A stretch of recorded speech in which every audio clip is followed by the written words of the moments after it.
Halo guys, jumpa lagi dengan saya di channel ini. Pewarisan hanya terjadi pada saat terjadinya kematian. Hal ini ditulis dalam pasal 830 Kitab Undang-Undang Hukum Perdata. Dikuatkan pula di pasal 833 Kitab Undang-Undang Hukum Perdata mengatakan bahwa ahli waris dengan sendirinya karena hukum memperoleh hak milik atas segala barang, segala hak, segala piutang si yang meninggal.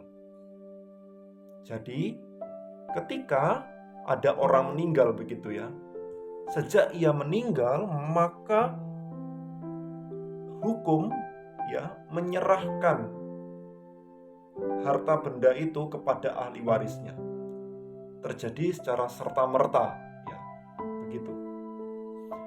Segala piutang yang pernah dimiliki oleh si meninggal itu berhak ditagihkan kepada si yang berhutang.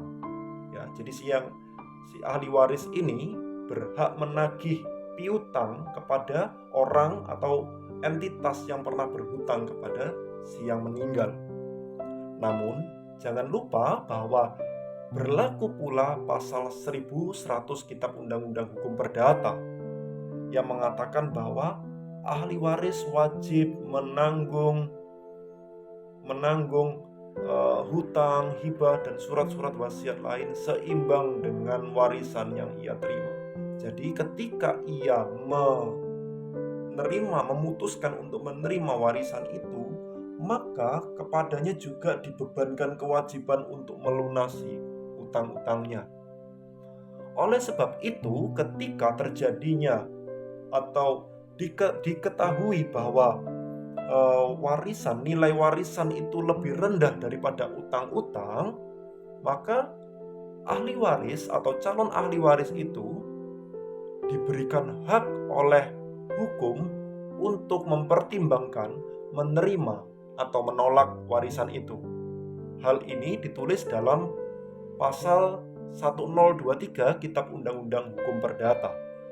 Semua orang yang memperoleh hak atas suatu warisan dan ingin menyelidiki keadaan harta peninggalan agar mereka dapat mempertimbangkan akan bermanfaat bagi mereka untuk menerima itu secara murni atau dengan hak istimewa untuk mengadakan pendaftaran harta peninggalan atau pula untuk menolaknya, mempunyai hak untuk memikir. Dan tentang itu mereka harus melakukan suatu pernyataan di kepaniteraan pengadilan negeri. Artinya apa? Seorang ahli waris atau keluarganya ahli waris ini yang sudah ditentukan secara murni oleh perundang-undangan diperbolehkan untuk mempertimbangkan ulang. Saya menerima atau saya menolak. Kami menerima atau menolak. Ketika kami menerima, maka ada pernyataan tertulis yang diserahkan kepada pengadilan. Ketika saya menolak, kami menolak, maka harus juga disertakan pernyataan yang diserahkan kepada pengadilan. Ya.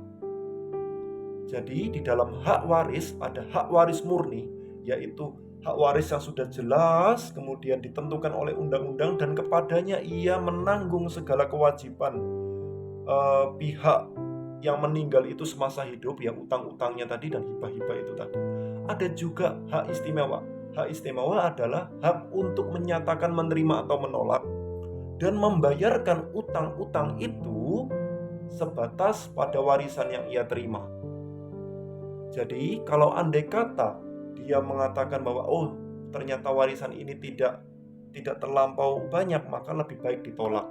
Dengan demikian warisan ini diserahkan kepada kreditur.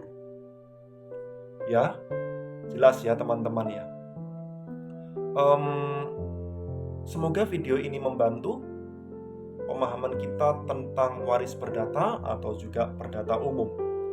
Tetap semangat belajar hukum.